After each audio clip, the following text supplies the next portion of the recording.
நாளைக்கு ஏதோ ஒரு முக்கியமான அறிவிப்பு, இனிப்பு செய்தி, விரும்பினவங்க எல்லாம் வாங்க அண்ணா நூலகத்துக்கு. நான் கூட இது தெரிஞ்சிச்சோ மலைச்சாமி, அவன் ஏதோ கண்டுபிடிச்சிட்டாயா அப்படின்னு நினைச்சான். அவன் சொல்றான், இரும்பு எப்ப கண்டுபிடிச்சாங்க? ஏன்னா இரும்பை கண்டுபிடிச்சா என்ன கண்டுபிடிக்காது.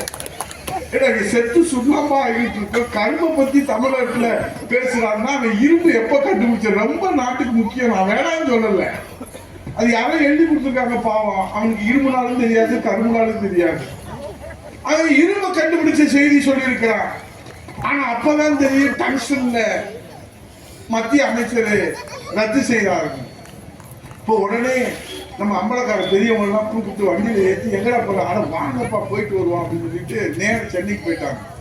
அங்க போய் அழைப்பு கொடுக்குறாங்களா, நாளைக்கு வர்றாரு. நான் என்ன கேட்கிறேன், இதுல உங்களுடைய பங்களிப்பு என்ன?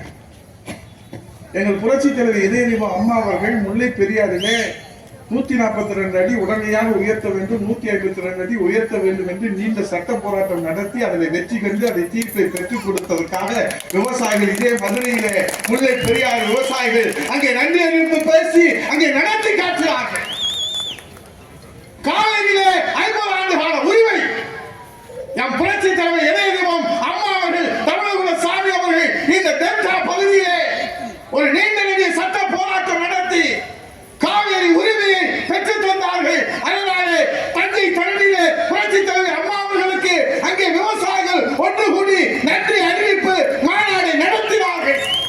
அதே டெல்டா பகுதியை பாதுகாக்கப்பட்ட மண்டலமாக, அது நீத்தேன் என்றாலும் சரி, ஈத்தேன் என்றாலும் சரி, அது ஸ்டாலின் என்றாலும் சரி, கருணாநிதி என்றாலும் சரி, மக்களுக்கு விரோதமான திட்டம் இனி டெல்டா விவசாயிகளிடத்திலே உள்ளே நுழைய முடியாது என்று சட்டத்தை சட்டமன்றத்திலே நிறைவேற்றி காவிரி காப்பார். யார் சொன்னா? டெல்டா விவசாயிகள் இன்றைக்கும் சொல்லுவாங்க. தீர்மானம் போட்டோம்ல, அதனால எங்கள் உடனே அடிபணிந்தது மத்திய அரசு. ஏண்டா வாய் கொஞ்சம் கூட கூச வேணாமா? பள்ளியில் விளக்குவீங்களா இல்லையா? நீட் தேர்வுக்கு ரத்து என்று தீர்மானம் போட்டல, உங்க அப்ப என்ன ரகசியத்தை இது வரைக்கும் சொன்ன? அவனை நீட் தேர்வு ரத்துக்கு சட்டசபையில் தீர்மானம் போட்டல, நிறைவேற்றி கொடு. மத்திய அரசு அடிபடி வை, மத்திய அரசு கவுத்து. உனக்கு தகுதி இருக்கா, திராணி இருக்கா, யோகியம் இருக்கா? காக்கா உட்கார பணமளவு இந்த மாதிரி இந்த மேலூர் மக்கள் மண்ணின் மைந்தர்கள் எங்கள் புரட்சி தமிழர் ஐயா எடப்பாடியார் சட்டமன்றத்திலே 2 மணி நேரம் கேட்டார்கள். 10 மாதம் மௌன சாமியார்களாக இருந்தீர்களே.